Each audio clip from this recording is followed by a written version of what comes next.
Well, welcome to the inaugural edition, episode, whatever we call it, of the Rough Draft podcast, a podcast about writing. I'm Loyd McIntosh, a freelance writer for a few magazines and newspapers in Birmingham, Alabama. And with me is my co-host, Kelly Rogers Flint. Hello. Hi, Kelly. So, Hi.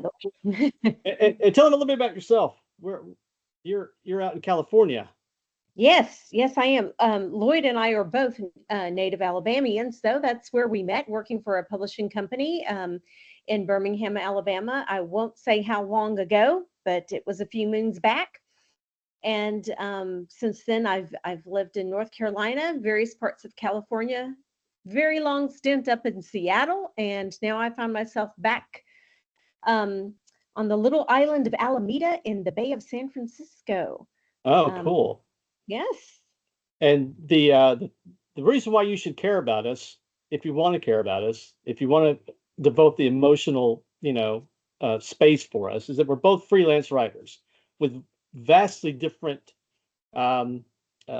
histories. Though I grew up in the sports business, sports journalism, newspapers, and now I've been writing for magazines and newspapers, mostly covering sports and other topics for about 20 years. And Kelly, what do your main gig right now is?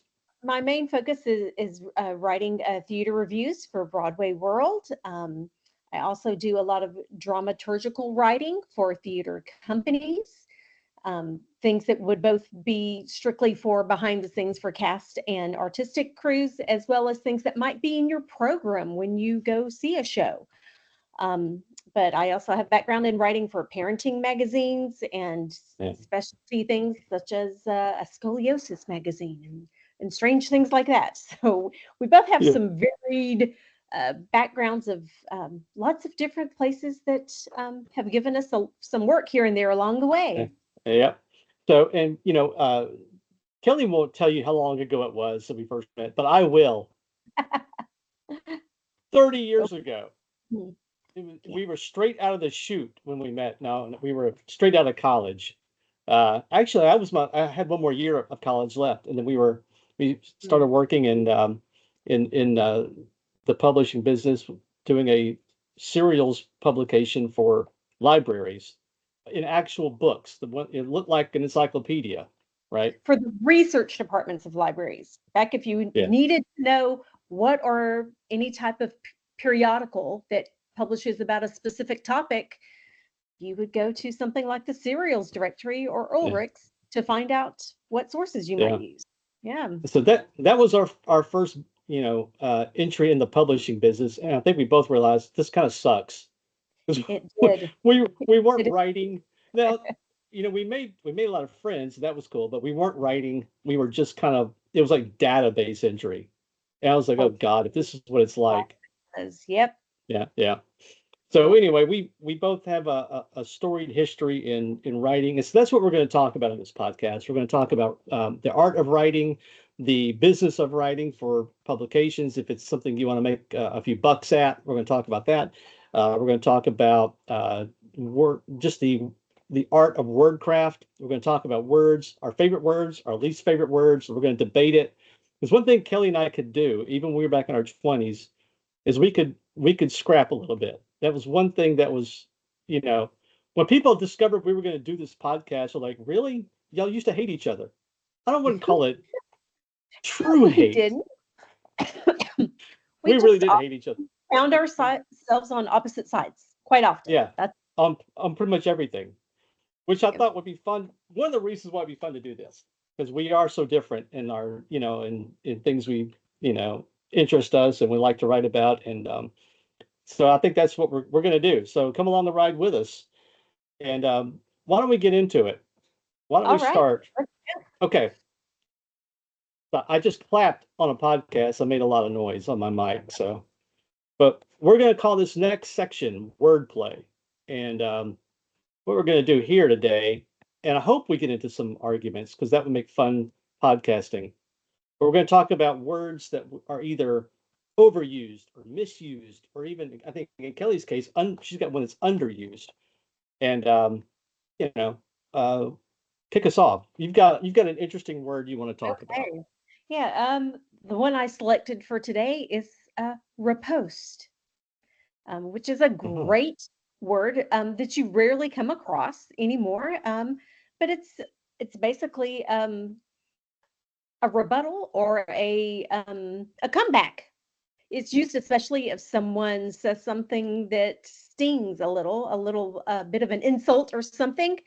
If you are able to come right back with something at them, that's a repost.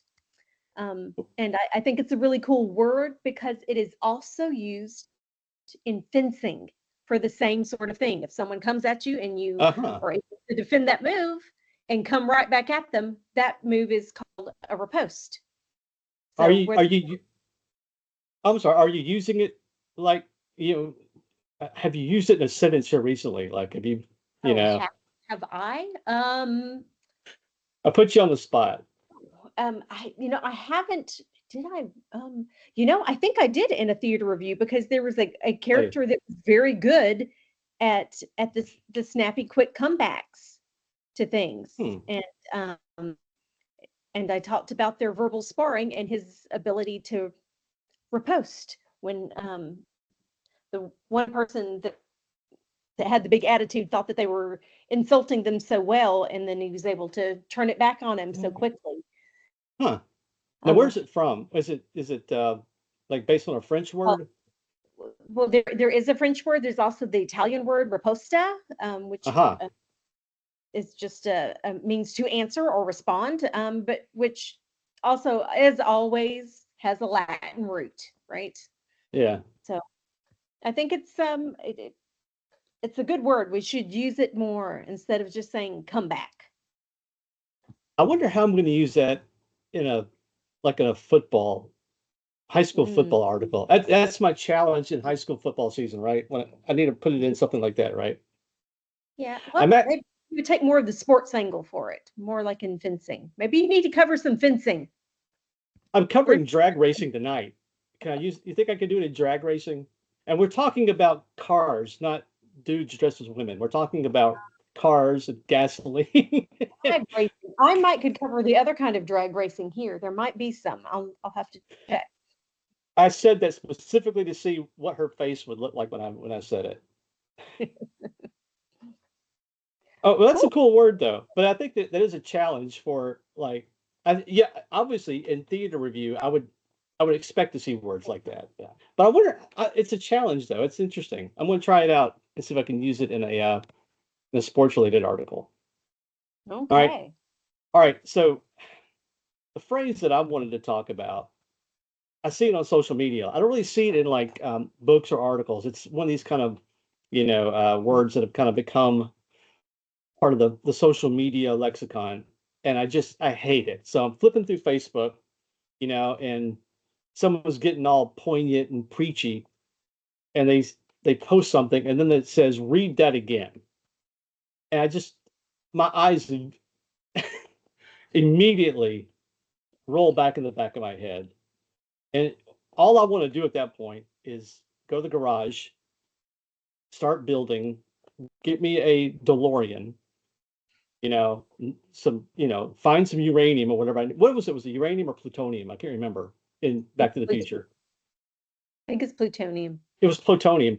Get the plutonium, wait for the lightning strike so I could go back in time 30 seconds and not read that post to begin with. Well, you sound very bitter, Lloyd. I'm smiling. I'm not really bitter, but come Okay. on. All I mean, right. what do you think I about? I, t- I feel opposite about it. I think that when we're scrolling through social media, there's a very casualness to it, and we scroll through and half read an awful lot of things. And sometimes that extra, read that again, or just the comment with the person below going this, Oh, I hate pointing that up. too. I hate that. It's like, oh, wait a Hate minute, that. what was that? Is this something important? It's like it's the social media highlighter. It's saying, I, do, I don't want to be slow preached down, at on Facebook. pay I don't go to attention. Facebook to be preached at. You know, I don't. Well, like for some people, they have to use whatever platform they have, and their voice might not be heard a lot, except on social media. That's the way that they have to, they don't have a byline. Not everybody has a byline, Lloyd. So Well, social media, that's you have why this is important. followers, that's where they can spread their message. And they want to Yeah, make sure you don't yeah. miss something. They say, read that again. Well, I like it. I, I think I just want to say I don't want to read it for the first time. Like I said, travel back in time 30 seconds so I can avoid that post, knowing that's coming. yeah. Maybe you just need to block a few people, Lloyd. Who says I haven't? Use use that mute function. No, no, no, I'm kidding. No, come on. Read that again. Read Who are you? that. Come on. Get over yourself. No, to me, it's the way that you give something emphasis. It it feels to me like a good Southern preacher who's going through. They're building momentum. The blah blah blah blah blah blah, and then they slow down and they repeat that last line nice and slow. They hammer it home because that's what they want you to remember. That's the gist of it. That was the important part. Read it again. But why is everybody a preacher all of a sudden on Facebook, though? It's the thing. I want to see, you know, Because nobody's going to church. You got to get preached at somewhere. I guess so. Yeah. Well, I avoid it like the plague, and I Oh, just use the cliche. I just use that cliche, avoid it like the plague. I avoid it like grim death. I avoid it like, I don't know, the colonoscopy. I avoid it like a case of, you know, shingles or whatever. I don't know. I okay. didn't think of my reposts quite clearly Mhm. enough before this podcast. There So you go. did I use the word correctly? I did not repost intelligently.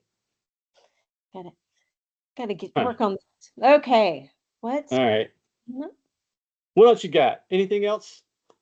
Oh, We talked about a couple, we weren't sure how many of yeah. these we were going to do, but you know, Okay. okay, we did a trial run yesterday Mhm. to see if we, could do this. And you had an interesting point about another word that I Yes. disagree with you about. And this one bugs me mostly in writing, although sometimes in verbal speech as well, and that is the overuse of the word just. And it especially bothers me because I think it has become an ingrained habit, often of women and young girls who are not comfortable taking up their own space. And Okay. they just want to say something. They I just want to add. I just want to this. No, it's I want to add. I'd like to say I have a point. You don't have to just to clarify it like mm, it's too placating. Yeah. It Hmm. grates my nerves. Just say it. You're allowed to have a voice. Speak up.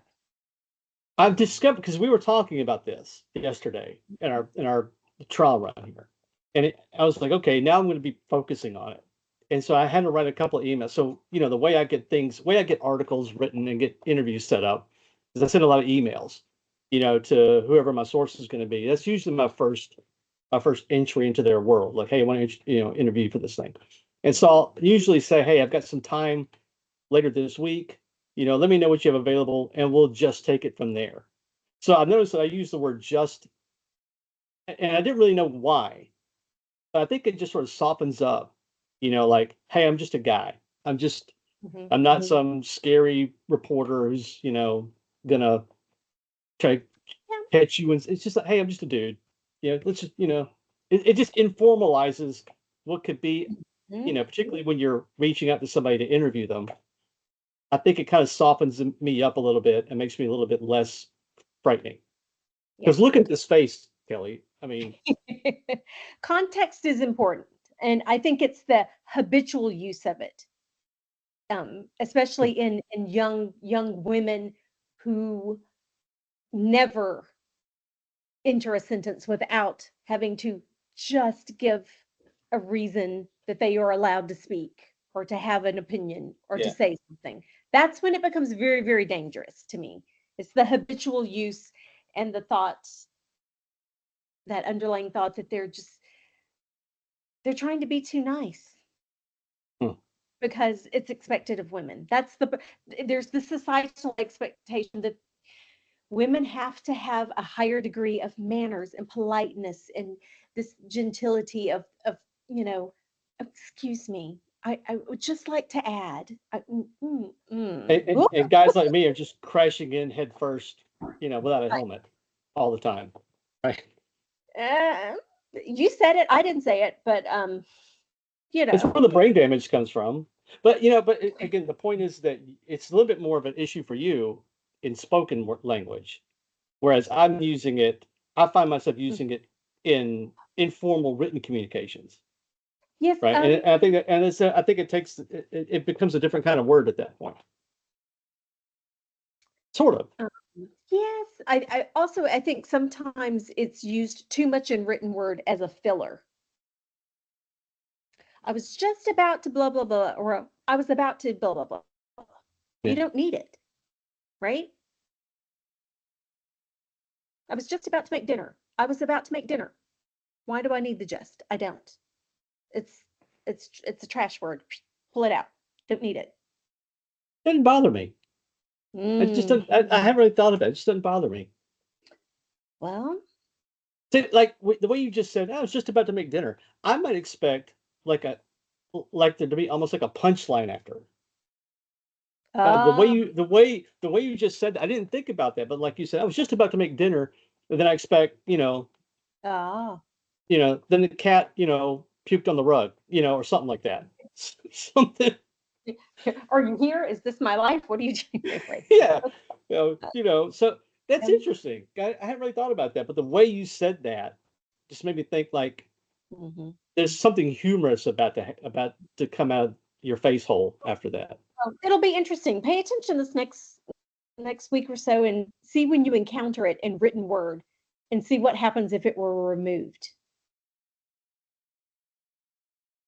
Okay. Yeah, I'll check it out. Like next time I read an article online, I'll even just do like to find the word just, see how many just are in there. Yeah. And maybe copy and paste it and like just remove it and see what happens. I do think it just depends on I mean, again, like a lot of words, it depends on the context. Yep. Huh, Yep. Interesting. So the only other word I wanted to talk about,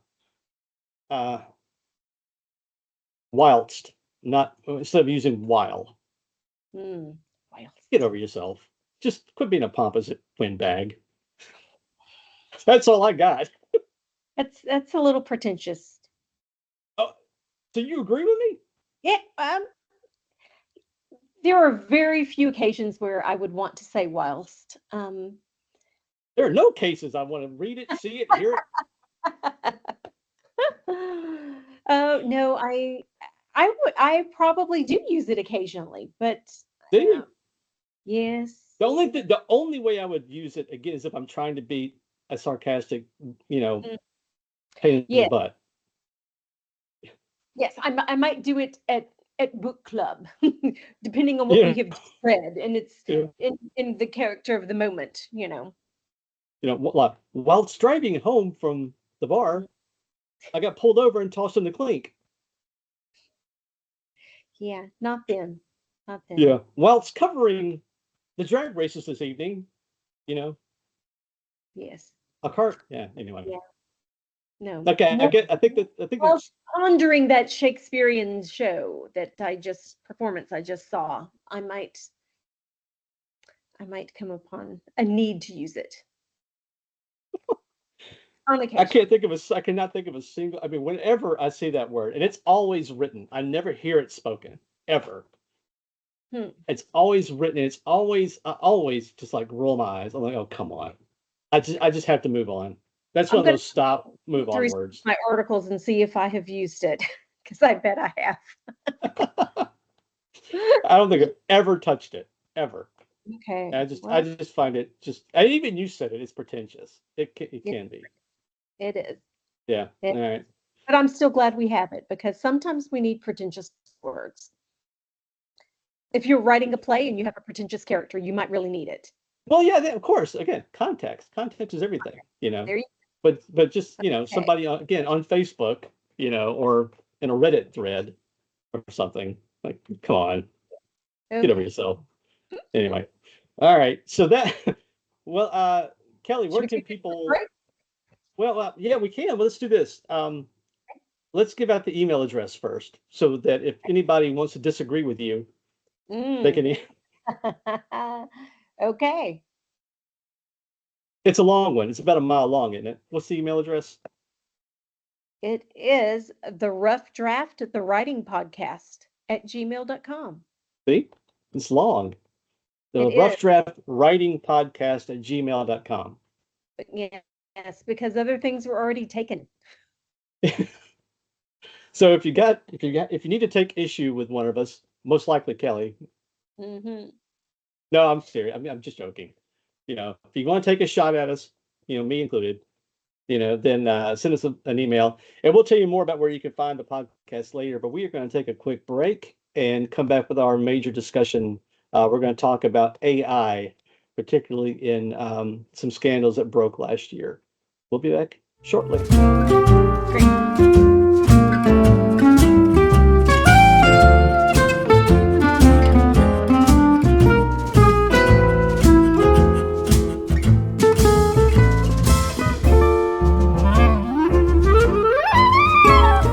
All right, we're back on the Rough Draft podcast, a writing podcast. Kelly, Rogers Flint, Loyd McIntosh, and we're going to get into what I hope is a spirited discussion about. Oh, we have to talk about AI, don't we? Yes, it is Ugh. the elephant in the room. Yeah. Those of us who do this either full time or like Kelly and I part time. I mean, we're you know, constantly under threat from Chat GPT and some other automated writing sources, and that was really what was the Hollywood strike was about several months ago. But what I wanted to talk about is a couple of scandals that broke based on sports writing, which was the Sports Illustrated issue that came up, I think, sometime last year. Uh, Also, Gannett newspapers got into a little bit of got in some hot water.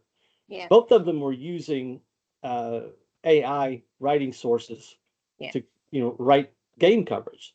yeah. And So just recap, what exactly was Sports Illustrated doing? well, What was Sports the Illustrated, I think what they were doing was even kind of worse. They were creating um, fake journalists, fake avatars, and attaching a fake byline to an article that was completely written by AI. And then um, in our pre-discussion yesterday, we talked about this. They might remove that person and create a new avatar out of thin air. And I think what was happening is readers are starting to realize there was no bio about that person, no other credit. Art. Normally, when you write for a publication, particularly online, you can find all of that person's work. You can find your work right now. Find mine on a lot of our publications. Well, these were just made up characters, and it turns out they were using AI to cover game stories. Now, this is Sports Frickin' Illustrated. I yeah, mean, this wasn't some you know, rag on the street. I mean, this is a major publication that's been a huge part of American popular culture for, 70, 80 years now, I think, something like that. decades? Yes. And the thing that bugs me about it is, first of all, that's kind of how I've broken the business after, leaving EBSCO and working, getting back into grad school for a minute. My first professional full-time writing gig was as a sports writer, sports editor in Chilton County, Alabama. You know, and, you know, had to hustle, find stories. But it was fun. That's what young. It's a great way for young guys, young women too. Sorry, I didn't mean Young what I mean. Young writers to get Yeah, started. yeah. Great way to get started, and to see.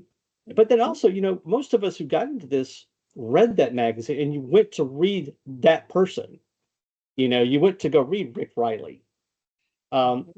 other major literary figures, George Plimpton, famously the, Right. the granddaddy of them all, wrote that great, the Curious Case of Sid Finch, that was that great April Fool's prank. I mean, George Plimpton wrote for Sports Illustrated. Now they're making up writers. It just ticks me off. Yeah. Yeah. Yeah. But So we know there's ramifications for us as writers because they're doing that. That means they're not hiring an actual person to yeah. write, although they're hiring someone to create the fake AI, right? I mean, someone is still doing some work there because they have to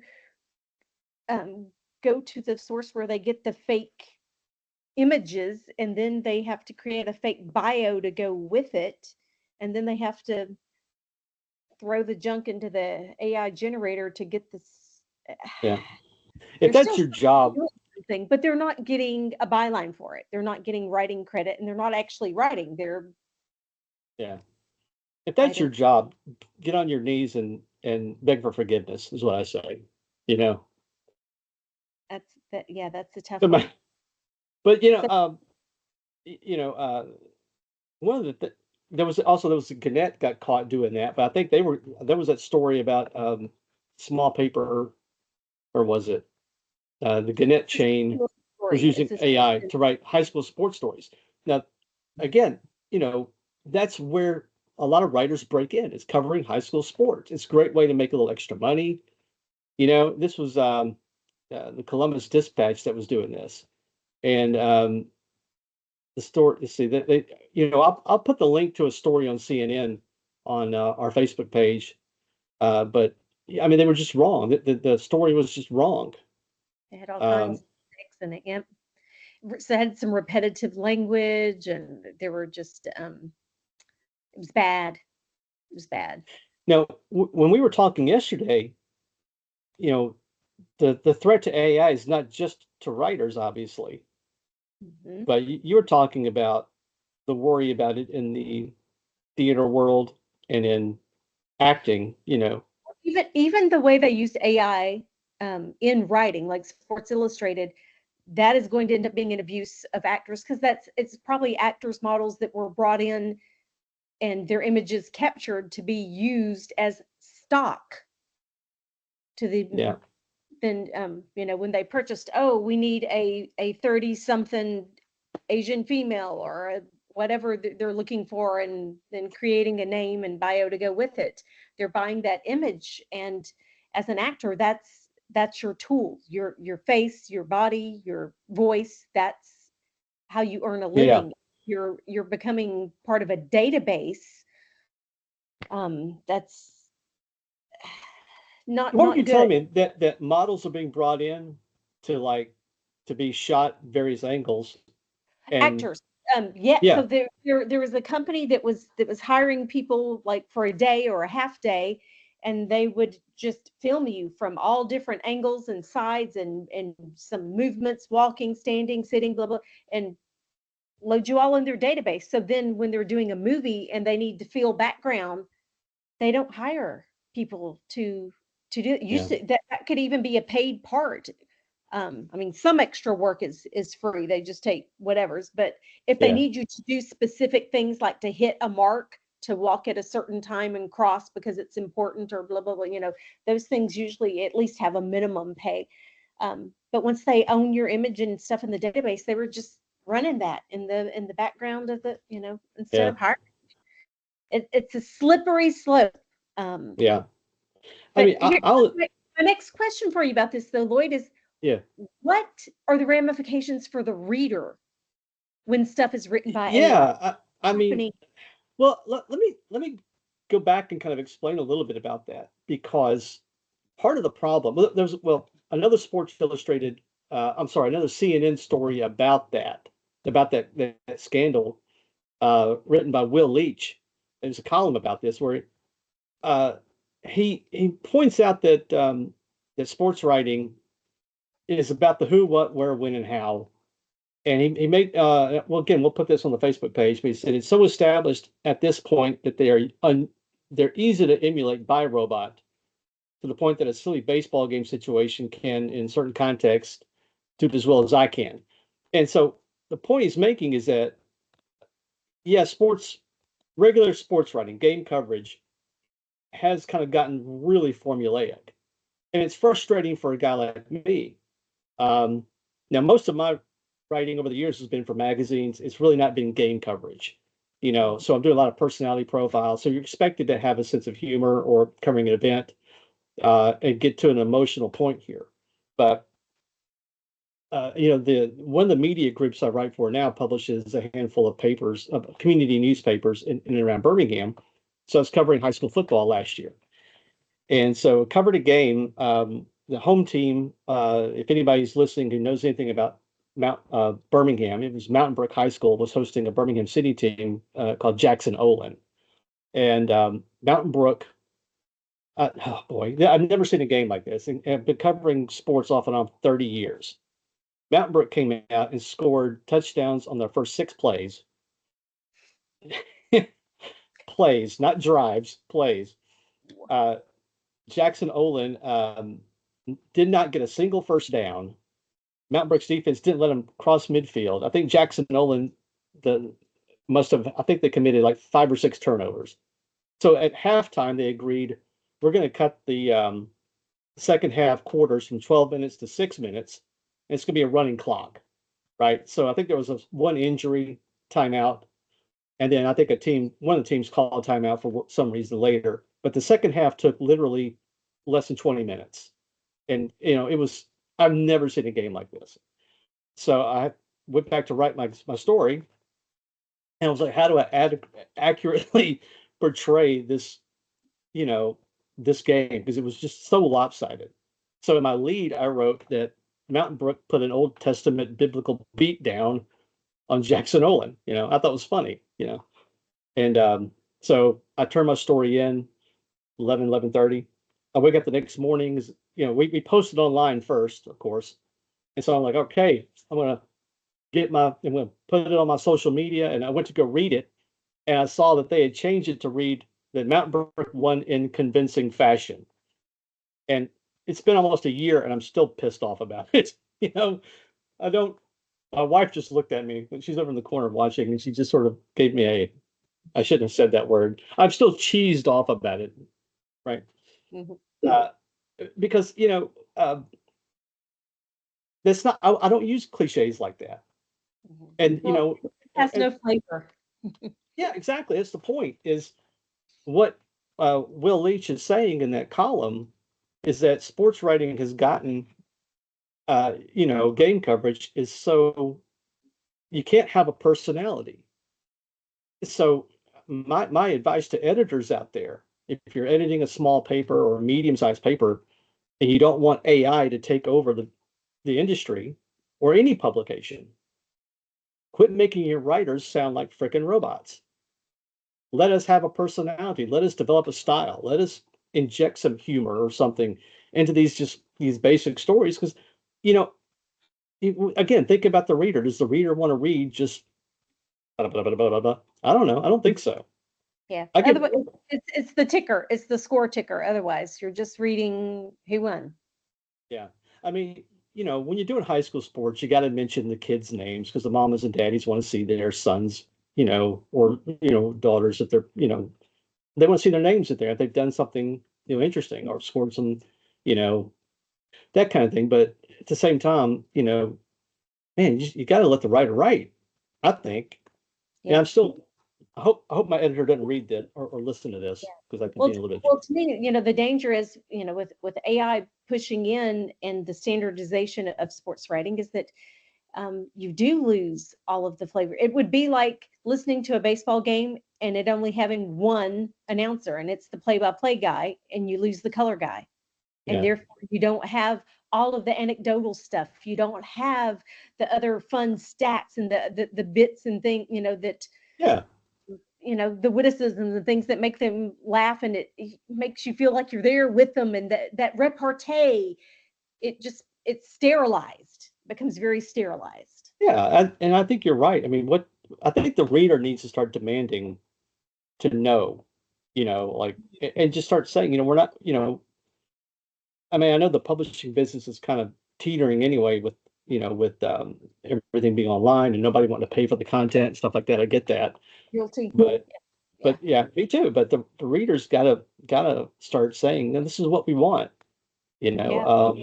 I don't want to live in that world where everything I'm reading is just generated by, Yeah. a robot. I mean, Yeah.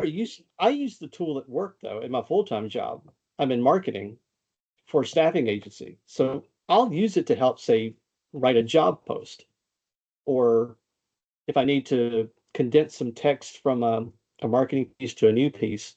Yeah, there's some uses for it for that kind of everyday, you know, rote task Yeah. writing. Hmm. Yeah. But I don't I think you don't use it at I all, want do to you? say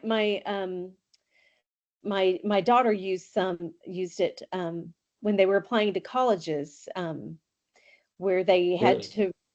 to, they would have this secondary essay topic that was very similar for all these colleges, but they would have different word counts. And so they would, they had written the 500 word version, but they would say, "Oh, give me, edit this down to 300 words or 250 words or what, because they'd already written the original part."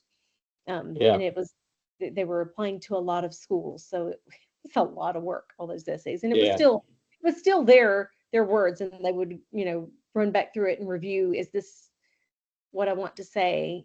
Um, and in fact, I think once they just had a 500 word version and a 250 word version, and you reuse Yeah. them for school applications. Oh my word! And I could see that being again, as long as you're starting, in this case, you're starting from real written text Right. If you're and starting using the from tool. content, that's Yeah. very different than generating content. That's a very different uh, a tool versus a creation is a very different thing. But you're right. I think we do need to step up now and say, we not only do we want original content created by actual humans, we want to be notified when what we're reading is AI generated.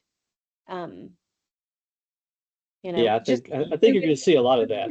yeah, I think people want to know that it's when stuff is I see a similar thing with, like, musicians, when they're starting, a lot of them are starting to say, yeah, we're completely live, no backing tracks. Or if they're recording an album, Mhm. that some of them will say we used all analog equipment, no digital equipment, you know, for the recording. So I think you're going to see some of that. I think for everything that kind of pops up on one end, you're going to see an opposite reaction. I think we'll see a lot of, you know, a repost, if you will, from There you go. readers.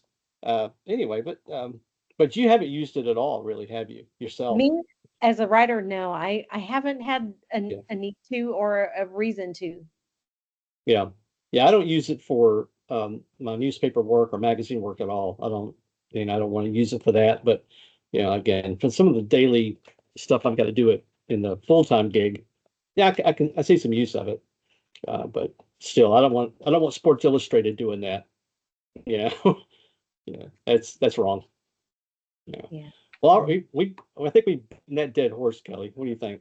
Yeah. Well, it will be interesting to see what our listeners think about it. If they have comments or questions about use of AI in writing, we want to hear from you. And the email address is a mile It is long. it is the rough draft, the writing podcast at gmail.com. All right. Well, we're going to take one more break, and then we'll be back for the last couple of segments of our inaugural first edition, first episode, whatever we call it. All All right. right.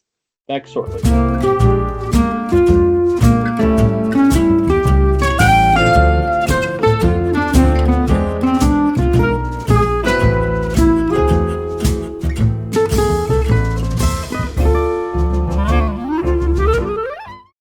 Welcome back. This is the Rough Draft, the writing podcast with Kelly Rogers Flint and Loyd McIntosh.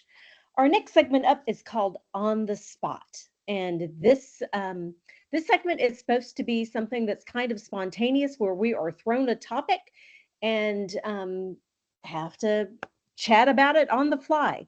Yeah. So we've asked one of our former coworkers when Loyd and I used to work together at a publishing company.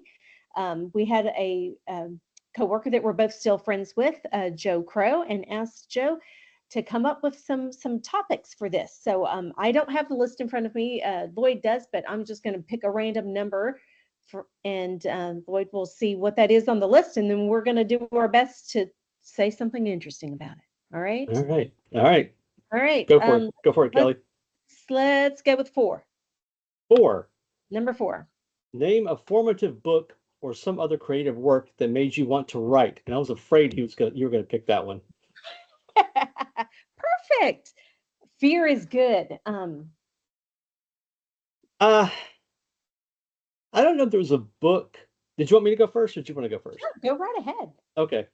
I don't know if there was a book that made me want to start writing. I fell into writing accidentally in college, writing for the Kaleidoscope, the UAB newspaper.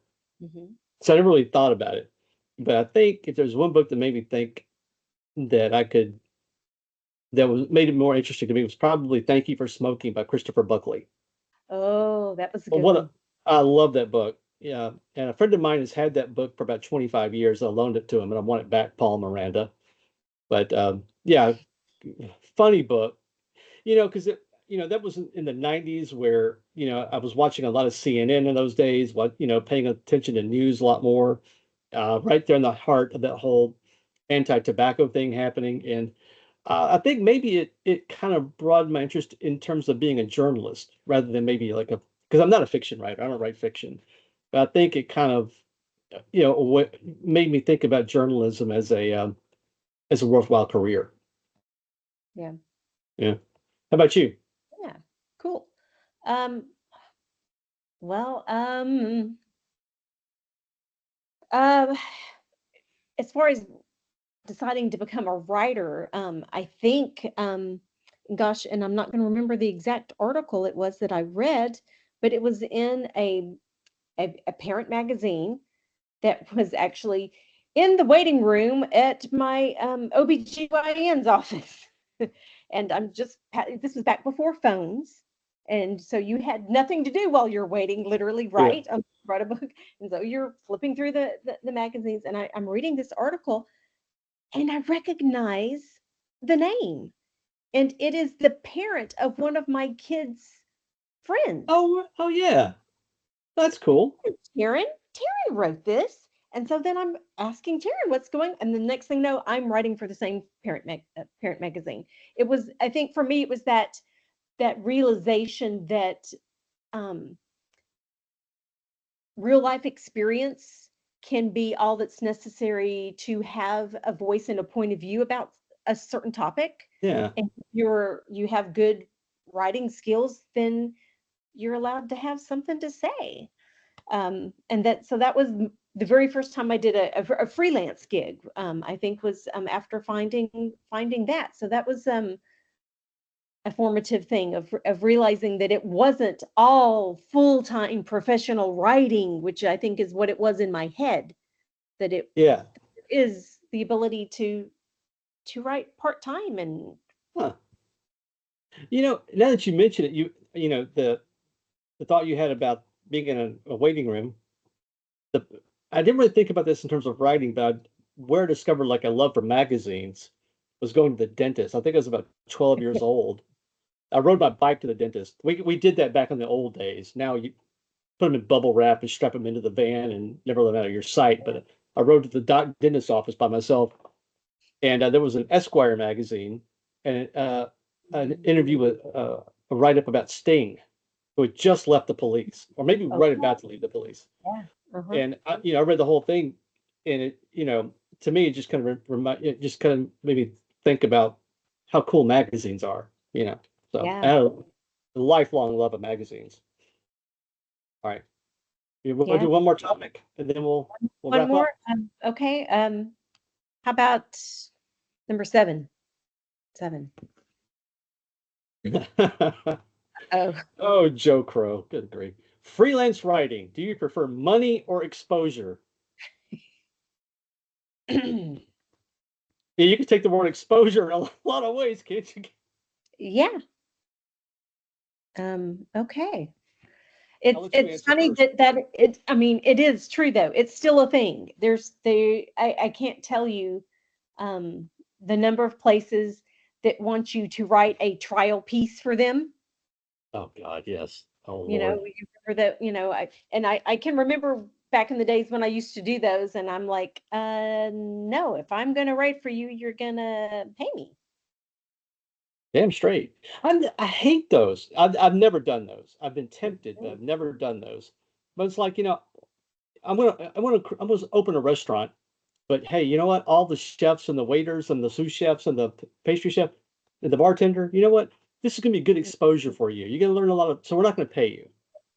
Yep. If I'm telling you, if you're a fledgling writer just getting started, say no to that crap. Just say no to it.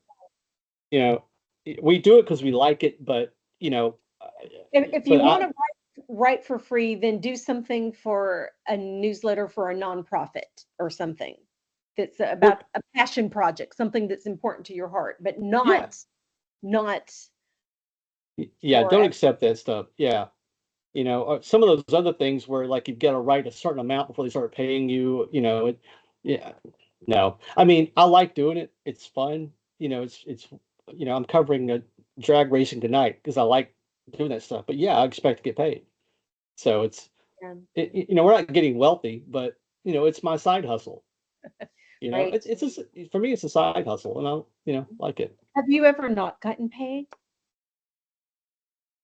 There is one article that just fell. It was a magazine I wrote for years, and for whatever reason, one article just kind of fell through the cracks, and I just ended up letting it go because I kept getting more work with them. So I just like, I don't think I ever just didn't get paid for something. Have you? Yeah, there was a magazine I wrote regularly for. I did theater reviews for them, for which I got a flat fee. Mhm.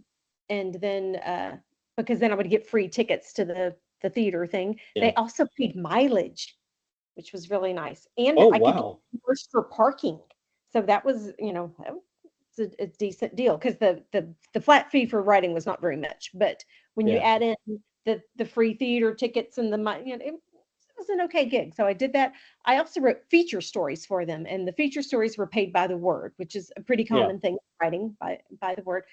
Well, and so I'd been with them for years, and then their website content creator left, and they were stuck. They offered it to me. I didn't want to do that because I had too many other side gigs going, and but I said, you know what, I'll do it for 3-4 weeks while you find someone, because I know it's important that Yeah.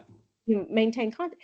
So they were one of those that paid monthly. You submitted your invoices and such. And so then at the end, I was like, okay, so do you want me to submit this, by the article or by the word? And then, she comes back with well, how much time did you spend? I Ooh, didn't, that's I not. didn't track my time because you've never paid me by time. You've always paid me by article or by the word. Yeah. And there was a little back and forth. Um, Hmm. And then she just never responded to my emails after that. Uh, that sucks. Yeah, that's a bad one right there because it's never Right. about time. It's never about. I mean, unless it's agreed upon, but most of the time, if that's the case, you're doing bulk work or you're doing marketing kind of work. I've Mhm. done you know hourly stuff based on marketing, but never you know uh, by article. It's yeah, it sucks. Yeah, But it it did. It did. So no, um, I've never had a situation like that. The only thing that can come close is that I pitched an article to a magazine and they agreed, hey, that's a great idea, and then they gave that idea to another writer. Yeah, that has happened. Yes. Mhm. that guy was about to get his teeth punched down his throat before he got fired, and I started writing for that magazine anyway. I was pissed off. You don't Yeah. do that. Mm-mm. Yeah. Yeah. I had one of those where I was asked to jump in on an article quickly because someone had some personal reason. I don't know if it was family emergency, medical emergency, or what, but they had to come off a piece and they wanted me to take over quickly. And it was one of these that involved multiple interviews and stuff. So I'm like, okay. So I jumped in and did some of the background research and interview and stuff. And then They decided to give it back to the other person Oh my God. because Oh God. whatever was wrong was resolved, and like, oh, they're going to take back over now. Ooh. Um, which stunk. And the only thing I could do was I refused to send my notes. Good for you. They weren't going to pay me for what I'd done. You're just gonna It's where you get a cigarette lighter and oh, I'm sorry, they burned up. Sorry yeah. about that. So that Oh so that wow. Yeah, that's really unethical. that was the same publication, by the way. So Well, don't work for them anymore. I'm going to say you're not on assignment for them right now, are you? Nope, nope, nope. That one's over. That one's Oh, over. Yeah, wow. That was good question, Joe. yeah. We'll keep the rest for later. And as we go, as we get, more episodes in, we'll start asking. Well, we'll ask them now. Send us some ideas for us to debate here in this segment, which we are calling. What are we calling it? On the spot. On the spot. Thanks. I was on the spot, couldn't remember. And the mile-long email address is. The Rough Draft, the writing podcast at gmail.com. I like throwing that out there that it's, I like hearing you say it because I'll forget part of it. All right. All right. Last part. Last segment. We're going to talk a little bit about some things that we're reading right now or a recommendation. Uh, what you got, Kelly? We're calling this closing paragraph. The closing Closing paragraph. paragraph. Closing paragraph. I was going to highlight a book I just read. See if I have a photo of it here. Whoops, sorry. It's by Kazuo Ishiguro called Never Let Me Go. It's a fiction novel, um, dystopian future. So I don't want to give away anything because, it's a it's a very unique universe with some very disturbing elements.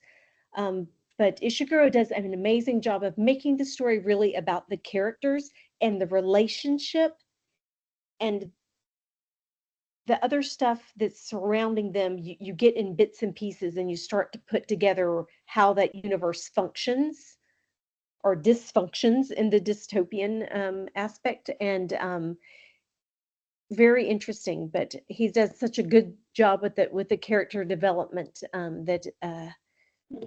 that's the heart of it. So Yeah. highly recommend it. Never Let Me Go, Kazuo Ishiguro. What do You you got a get? pic. You got a picture of it, don't you? Don't you have the cover? What I did, I had it pulled up into a minute. I put her Oh, on the spot. okay, you put me on the spot. There it is. There's the cover. There you go. Oh, Very Ishiguro. cool. Nice. Yes, because Well, I'm I recommend. library books, so I don't have the physical book anymore. Oh, yeah, Because support your libraries, people. I'm an addict. I'm an addict of buying used books off of Amazon. I'll admit, I do it all the time, and including this one. Now, I read this a couple of years ago, but I wanted to share with you the Moscow Rules, written by uh, Antonio and Jonna Mendez, with some help from Matt Baglio.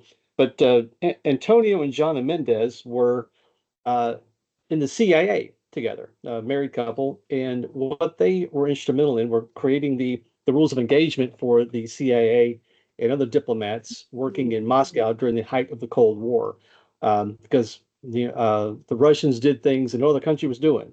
They were invading their privacy all the time, everywhere, even inside the embassy. They knew the embassy was bugged everywhere. They had to create all sorts of ways to get information to and from their spies in the field and other people.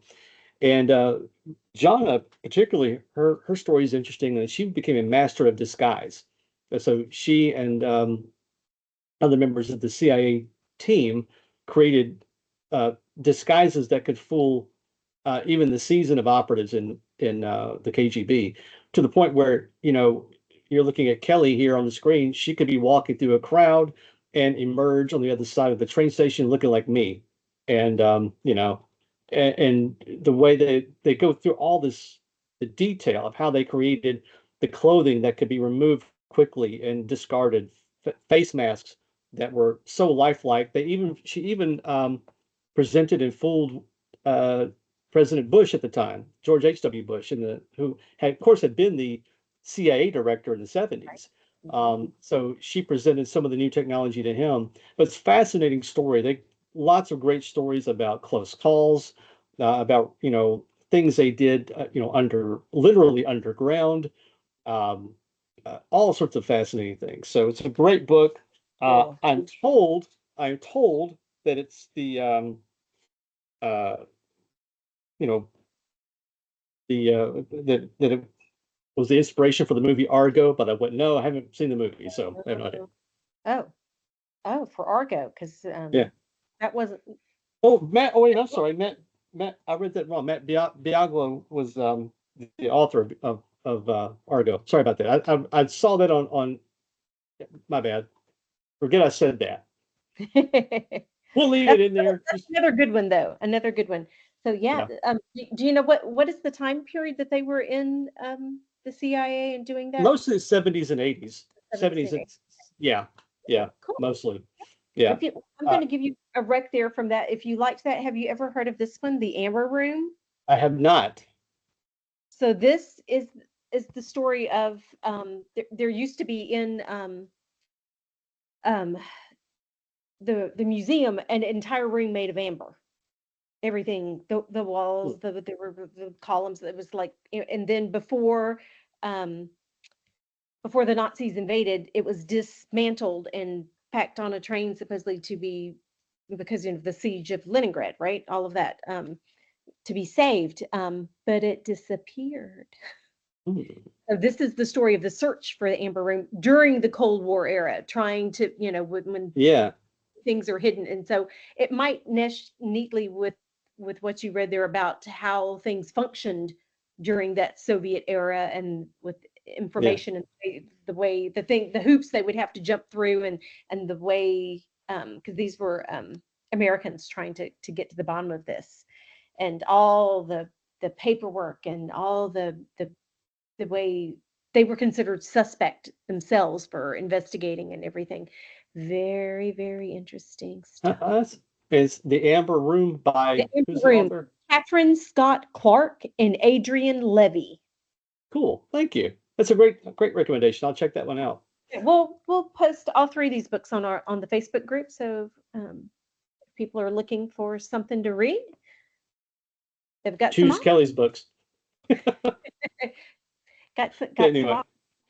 interesting stuff. So Yeah.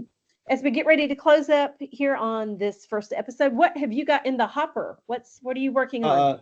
Several things. In fact, as soon as I get off this call here, I'm changing clothes and running down to a drag strip in St. Clair County to cover some drag racing tonight, and I can't wait. But then you can find most of my work for a newspaper called the Vestavia Voice that covers Vestavia Hills, Alabama. I'm also some other newspapers, but um, I've got two stories coming up in Birmingham Lifestyle Magazine. One is on the wheelchair rugby team in the U.S. Paralympic Games. They're based at Lakeshore Foundation, which is a fantastic organization here in Birmingham that works with and trains athletes with disabilities. And I focused primarily on There's rehab as well, right? People that have had rehab. surgery go there for rehab. Yep, that's where Yeah, Harper Lee went after she had a stroke. my daughter went there after a surgery when she was 4 years old. So, yeah, fantastic organization. So that story's coming out, I think, in July, and then another story on a group called Racing for Children's, which is a motorsports group that is attached to a team that races in a Porsche series, and this car supports the Children's Hospital of Alabama, their cancer research for childhood pediatric cancers, and the car has handprints on the car from children who have either gone through or are currently going through treatment for cancer. So that story's coming out in August. Oh, nice.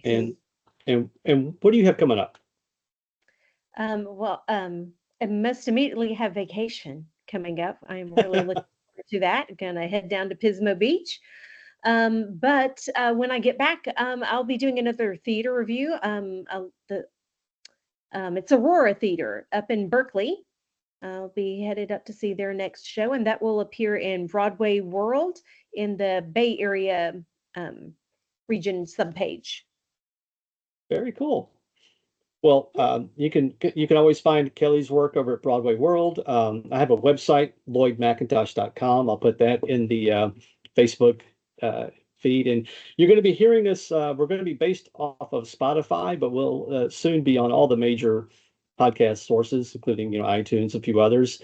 And we'll probably put the video up on YouTube at some point if I decide that I don't look too scary on video. Oh, I got to show you one other thing before you wrap up. I forgot I was not going to wear my glasses today because one of my nose pads broke, and I've had a little Band-Aid. Can you see that? Yeah. And I forgot. So the first video has me with this stupid Band-Aid trying to. I was not going to wear my glasses in this podcast, and I forgot. So anyway, you're channeling your inner MacGyver there. Good job. I guess. Anyway. But Kelly, this has been fun. I hope the listeners had fun too. And we'll be back in a few weeks, and then we'll be off and running. Sounds great. All right, right. Kelly. Thank you.